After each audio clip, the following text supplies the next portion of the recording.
One thing I've realized after freelancing and working from home for a long time is that I can handle hard work just fine. But I get tired really fast if I have to sit at a cluttered desk every single day. There are days when I sit down and instantly feel unmotivated, even when there isn't that much to do, and I catch myself procrastinating without even realizing it. Have you ever sat at your desk and just didn't want to start? In this video, I'm going to share the specific steps I took to reset my home office so I can focus better when I'm working from home, and just as importantly, actually feel done when the workday ends. If your workspace feels messy and you don't even feel like sitting down anymore, stick around because what I'm about to share will definitely give you ideas to set up a home office that works for you. All right, let's get started.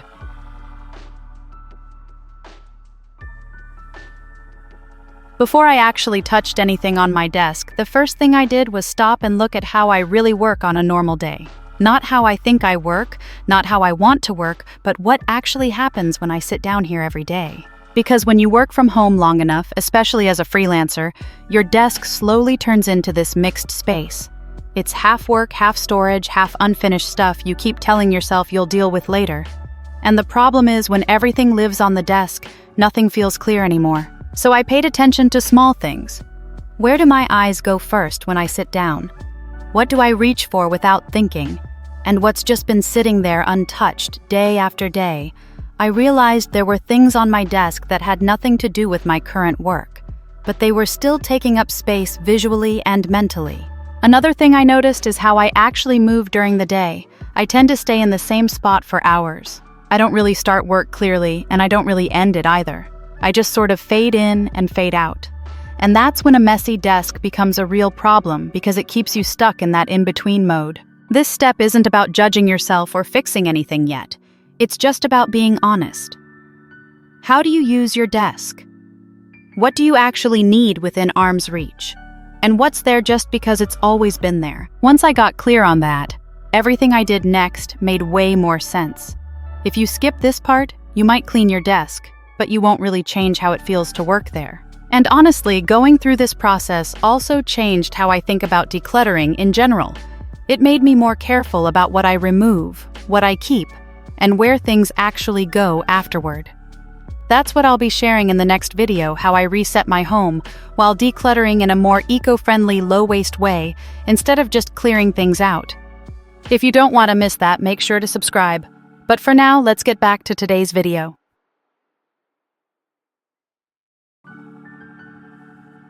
The next thing I did was clear everything off my desk. And I mean everything.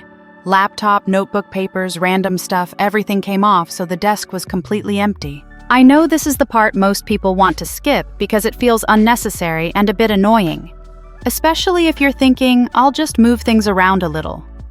But in my experience, if you don't fully clear the desk, you never really reset it. You're just rearranging the same mess into a different shape. When the desk was empty, it honestly felt a little uncomfortable at first, almost like something was missing. But that's exactly the point. For the first time, I could actually see how much space I had and how much of it I really needed for my daily work. Here's a very practical tip that helped me, and this applies to most people working from home. When you take everything off the desk, don't immediately put it back. Put all the items on the floor, the bed, or another table, and then only bring things back one by one. And each time you pick something up, ask yourself one simple question. Do I use this almost every day, or am I keeping it here just in case? A super common situation is paperwork. Old notes, printed documents, things from past projects. They slowly pile up because they don't feel urgent enough to deal with. My rule now is if I haven't touched a paper in weeks, it doesn't belong on my desk. It can go into a folder, a drawer, or honestly the trash. Another tip. If you're afraid of making the desk too empty, leave it empty for one full day before adding anything back. Work with just your laptop if you can. You'll quickly notice what you actually miss and what you don't even think about. Clearing the desk isn't about being minimal. It's about giving yourself a clean starting point. Once the desk is empty, every single thing you put back is a choice, and that alone already changes how the desk feels to work at.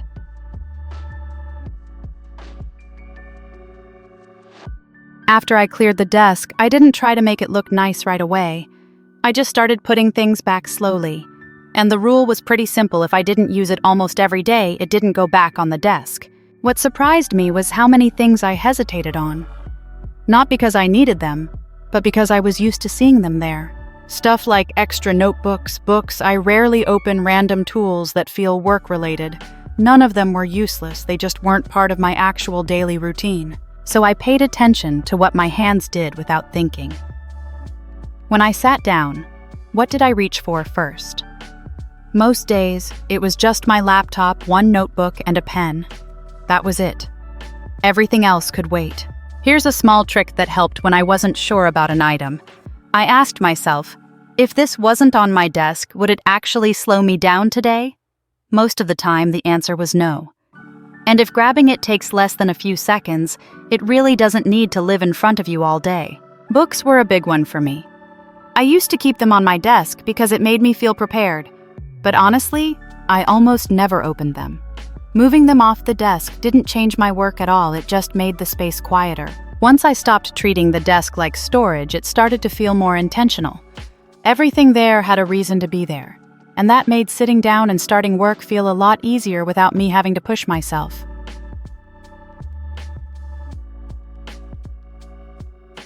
After deciding what actually stays on the desk, the next step was arranging the surface so it felt clean and easy on the eyes. Not aesthetic, not Instagram ready, just something that doesn't make you feel tired the moment you sit down. One thing I noticed is that a desk can have very few items and still feel messy if they're placed randomly. So I started with where my body naturally sits. Laptop and screen go right in front of me. Everything else has to support that, not compete with it. I stopped spreading things out just because I had space. Before, I used to leave gaps and fill them without realizing, putting things on the left, the right, everywhere. Now I try to keep one clear working zone. When I sit down, there's no question where my focus should be. A small thing that made a big difference was keeping the center of the desk mostly empty. Even if there are only a few items, having that open space gives your eyes somewhere to rest. It sounds minor, but it changes how long you can stay seated without feeling restless. Here's a practical tip that might help if your desk still feels off. Sit down and don't touch anything for a minute. Just look. If your eyes keep jumping around, something is out of place.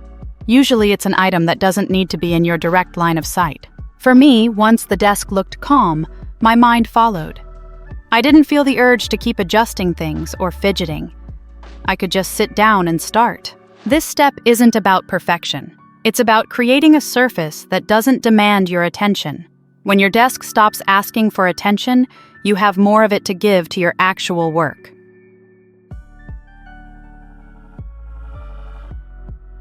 After the desk itself felt clearer, the next thing I focused on was grouping things by what they're actually used for. This sounds obvious, but it was something I hadn't really done before. I just put things where there was space. Before this, my desk looked fine at first glance, but when I started working, I kept getting up. A pen was here. A charger was over there, sticky notes somewhere else. Each time it felt small, but it broke my flow more than I realized. So I started paying attention to moments when I had to stop and look for something. Those moments were the clue. If I had to think about where something was, it meant it didn't belong where it was. What helped was thinking in terms of tasks, not objects. Writing things down is one task, charging devices is another. Planning is another. Anything used for the same task should live together close enough that I don't have to stand up or scan the room. A very practical tip here, especially if you have a small desk, is to create zones even if they're invisible. One corner is for writing, one area is for tech stuff. You don't need organizers or containers right away. Just place things intentionally and see how it feels. I also stopped trying to make everything accessible all the time. If something isn't part of what I'm doing in that moment, it doesn't need to be within arm's reach. Once I grouped things this way, I noticed I stayed seated longer and felt less scattered. I wasn't constantly interrupting myself to look for things. The desk stopped being something I had to manage and started supporting the way I actually work. It's a small change, but it makes your work sessions feel smoother, especially when you're trying to focus for longer stretches at home.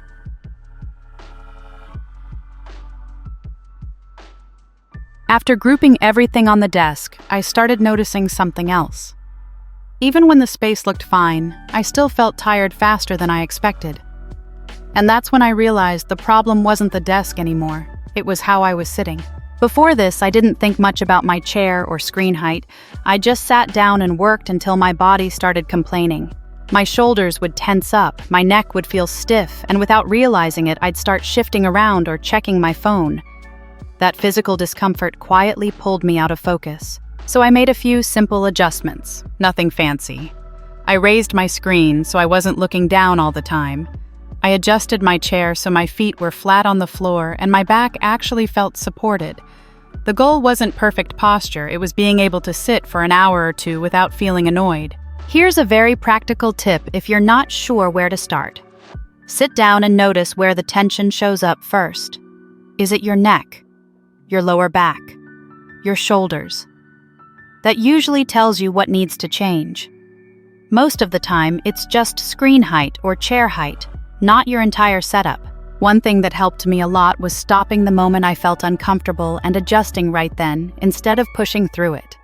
When you work from home, it's easy to ignore your body because there's no one watching.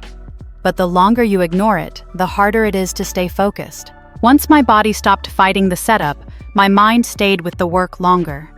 I didn't feel the need to escape the desk as often, and that made a bigger difference to my productivity than I expected.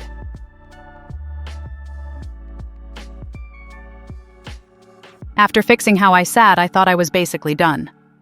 But there was still one thing that kept bothering me, even though I couldn't really explain why at first, and that was the cables. My desk wasn't completely messy, but the charging cables and power cords were always kind of tangled. They weren't in the way, but they were always there, slightly chaotic. And even if I wasn't consciously looking at them, my eyes kept catching them. I realized that cables are a special kind of mess. They don't belong to any clear shape. So when they're left loose, the desk never really feels settled. It's like visual noise that never turns off. What I did was very simple. I didn't hide everything or buy new tools. I just decided where each cable should go and made sure it stayed there. The charging cable comes from one direction. The power strip sits in one spot.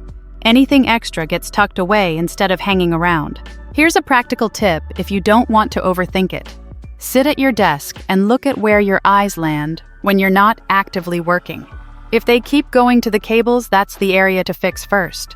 Even just bundling them together or running them along the edge of the desk helps more than you'd expect. Once the cables were under control, the desk suddenly felt cleaner, even though nothing else changed. And more importantly, it felt quieter. I wasn't subconsciously distracted by little bits of disorder. It's a small detail, but when you work from home every day, small details add up. Getting the cables under control was one of those changes that didn't seem important at first, but ended up making the space feel much easier to sit in.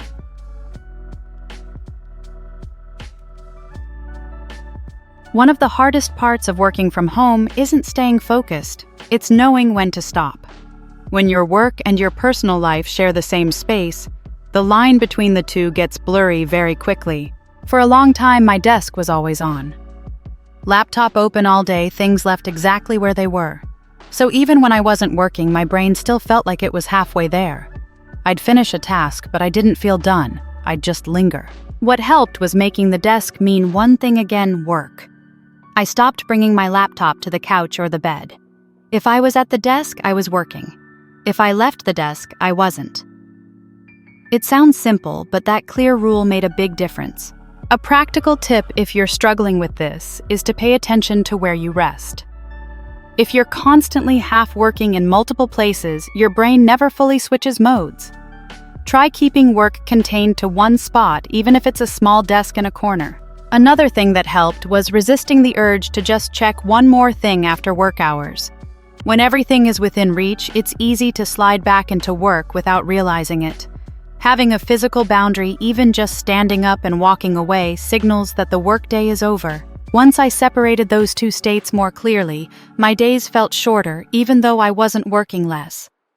I rested better, and when I came back the next day, it was easier to start again. Working from home doesn't mean work has to bleed into everything. The clearer the boundary, the lighter both work and rest start to feel.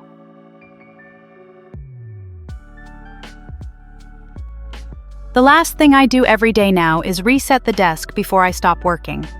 Not a deep clean, not anything complicated, just a few minutes to put things back where they belong. Before I had this habit, my desk always looked like it was in the middle of something.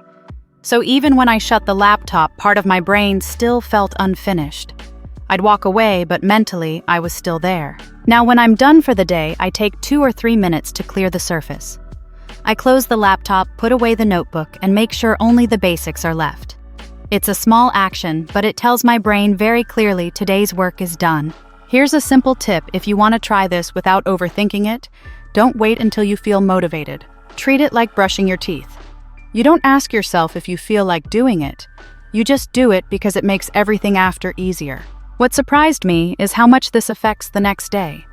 When I sit down in the morning and see a clean desk starting, feels lighter. There's no leftover mess from yesterday waiting for me. This habit also helped me separate work and rest better. Once the desk is reset, I don't feel the urge to open the laptop again later in the evening. The space feels closed for the day. It's not about having the perfect desk.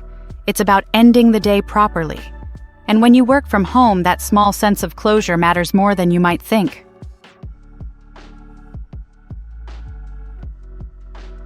So yeah, that's basically how I reset my home office. Nothing dramatic, nothing fancy, just a series of small, intentional changes that made working from home feel lighter and more manageable for me. For me, the biggest shift wasn't how the desk looked, but how it felt to sit down and start, and how clear it felt to walk away when the day was done. When your workspace supports your habits instead of fighting them, everything else becomes easier. In the next video, I'll be sharing how I reset my home with a zero-waste mindset. If you're interested in simplifying your space in a way that's more thoughtful and more sustainable, that one will be for you. If this video was helpful, don't forget to like it, share it with someone who works from home, and subscribe to the channel so you don't miss what's coming next. Thanks so much for watching, and I'll see you in the next video.